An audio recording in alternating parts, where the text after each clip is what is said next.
सभी को स्वागत करता हूं एक वचन का साथ और एक टॉपिक का साथ, एक स्क्रिप्चर का साथ, जो आज आप कई बार ये वचन को आप लोग सभी लोग पढ़े होंगे और इसको समझे होंगे, तो भी मेरी फर्ज बनता है कि ये वचन को मैं बताऊं। तो आज का जो वचन का खुलासा है वो है 2 कुरिन्थियों 9 अध्याय 7 नंबर वचन। आप कुछ सीखोगे, क्योंकि आज का जो वचन का खुलासा है मैं करूँगा तो वो इसका कनेक्शन जहाँ है, इसका कनेक्शन पैसा का संबंधित है, इसका कनेक्शन ऑफरिंग का संबंधित है, इसका कनेक्शन आप ताइद का संबंधित है, जो कि आप ताइद कहो जो कि कहो, इसका साथ ये कनेक्शन पैसा का संबंधित है। तो इसमें से कुछ आप सीखोगे। तो जो भी कहना चाहो आप पैसा ताइद ऑफरिंग का कॉन्सेप्ट में ये जो 2 कुरिन्थियों 9 अध्याय 7 नंबर वचन, इसमें से आप कुछ सीखोगे। क्योंकि वचन क्या कहते हैं उसको पहले पढ़ते हैं। आप कई बार पढ़े होंगे। लिखा है 2 कुरिन्थियों 9 अध्याय 7 नंबर वचन कहते हैं, हर एक दान कैसे हर एक दान जैसे मन में ठाने,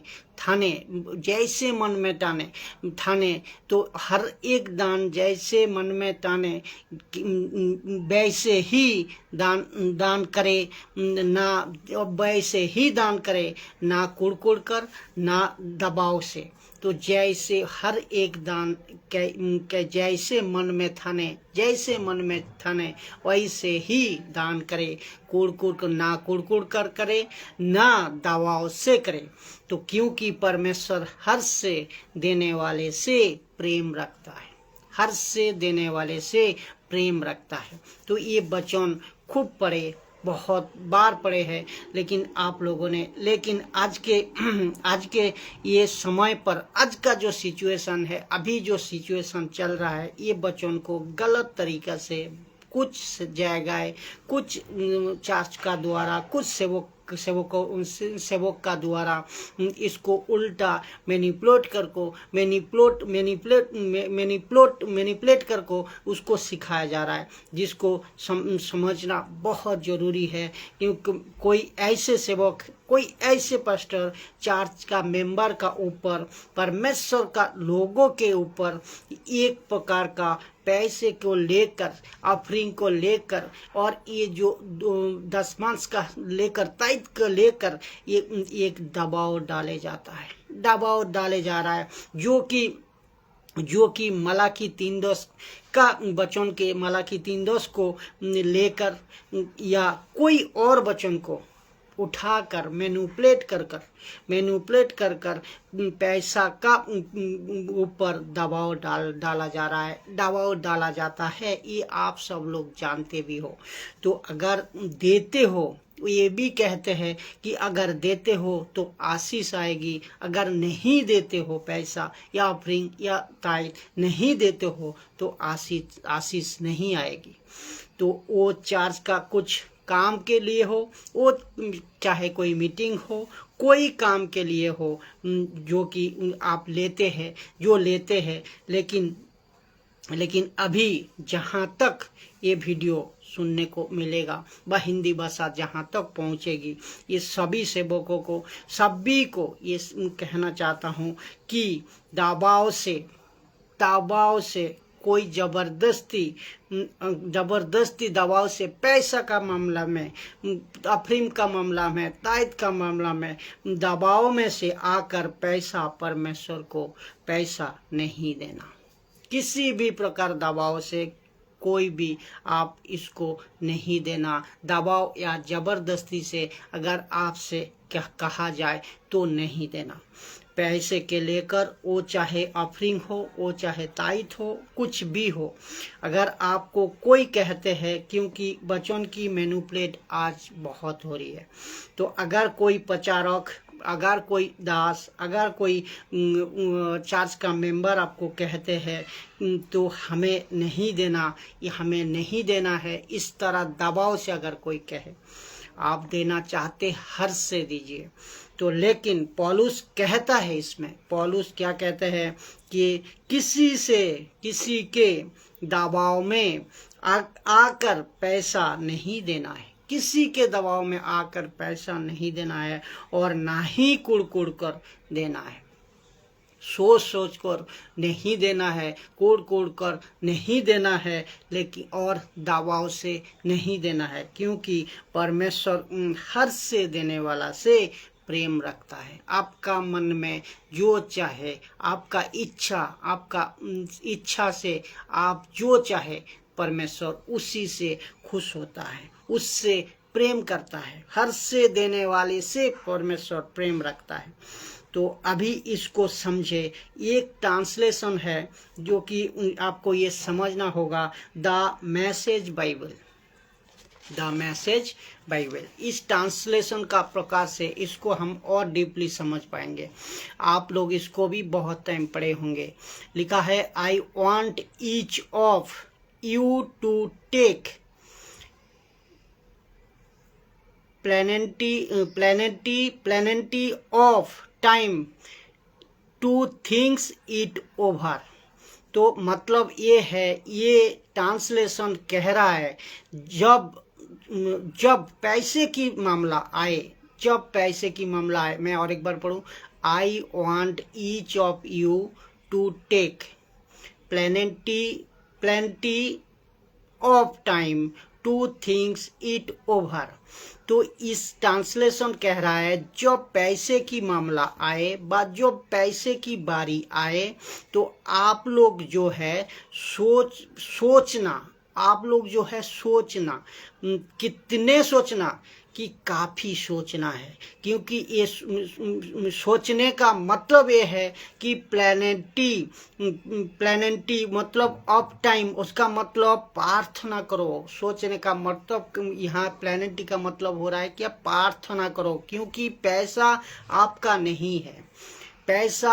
नहीं है, बिजनेस आपका नहीं है, पैसा और बिजनेस जो भी है आपका, ये आपका नहीं है, ये सब प्रभु का है। तो जब भी आप पैसा का बारी आए, जब भी पैसा का मामला आए, तो आप सोचे, देने का पहले सोचे और बहुत सोचे और प्रार्थना करें। प्लेनेंटी मतलब प्रार्थना करें। तो क्योंकि आपको बिजनेस और आपका पैसा, आपका बिजनेस, आपका पैसा आपका नहीं है, वो प्रभु का है। आप कहाँ देते हो, कैसे देते हो, एक हिसाब पूछेगा प्रभु आपसे। मतलब आप किसको कितना दिया, कब कैसे दिया, ये सारी चीजें आपसे प्रभु पूछेगा। और जब प्रभु पूछेगा, तो तब आपको पहले से उसका जवाब तैयार करके रखना। तो देते वक्त सोचे और समझे और प्रार्थना करें। फिर आगे कहता है पौलुस, इसी Bible, the message of Bible, इसी ट्रांसलेशन में पौलुस कहते हैं, I want each of you to take plenty of time to think it over and make up your own mind what you will give। तो इसका मतलब, इसका मतलब है, आपको अपना दिमाग को तैयार करना है कि आप क्या दे रहे हो और कितना दे रहे हो, ये आपका दिमाग को आप तैयार करना है। तो फिर आगे कह रहा है, that will protect you against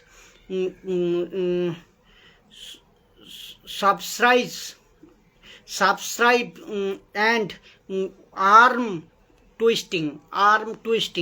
तो इसका मतलब है ऐसे बहुत सारे लोग जो दबाव से आर्म ट्विस्टिंग तो बहुत सारे लोग दबाव से हाथ मरोड़ कर, जिसको कहोगे आप हाथ मरोड़ कर देने वाली बात हो रही है। इसमें ये सब सारी चीज़ें को सतर्क रहना है क्योंकि ये सब चीज़ें आज मसीह जगत में चल रहा है। इसको आपको समझना होगा।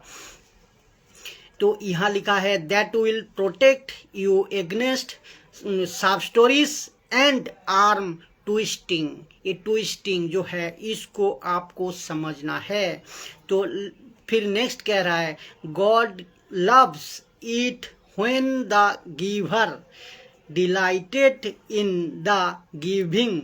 मतलब जो देने वाला वो आनंदित होता है, जो उसने क्या दिया उसका ऊपर वो आनंदित होता है। तो ये ट्रांसलेशन आपको बहुत कुछ सिखाया कि आपको देने से पहले सोचना है और सोचना और उसी सोच में प्रार्थना करना, प्रभु से बहुत इसको बारीकी से समझना है, प्रार्थना करना कि क्या दे रहे हो, कितने दे रहे हो, किसको दे रहे हो और किसको दे रहे हो। और भी वो पैसा लेकर और भी वो पैसा हो ताइथ हो जो भी है वो पैसा और ताइथ है जो भी है उसको लेको, क्योंकि बहुत वो क्या कर रहा है आगे पार्टी क्या कर रहा है। तो क्योंकि बहुत सारे लोग पैसे का इस्तेमाल सही से नहीं कर रहा है। तो इस वचन के साथ द मैसेज ऑफ बाइबल, ये वचन को आप समझे और ये ट्रांसलेशन को आप पढ़े, कि उसको आप लोग पढ़े और इसको समझे ताकि आपका पैसा कहाँ जा रहा है, आपका पैसा कहाँ इस्तेमाल हो रहा है, आपका पैसा कहाँ जा रहा है और ये परमेश्वर चाहता क्या है कि आपका पैसा जो आप दे रहे हो वो सही जगह पहुँचे, सही जगह जाए। आशा करता हूँ इस छोटे से कॉन्सेप्ट का साथ, छोटे एक वचन का साथ आप कुछ सीखे होंगे। वीडियो को लाइक करें, शेयर करें और जितने हो सके मसीह जनता तक फैलाएं। सबको जय मसीह की। अगले वीडियो का साथ फिर मुलाकात होंगे। जय मसीह।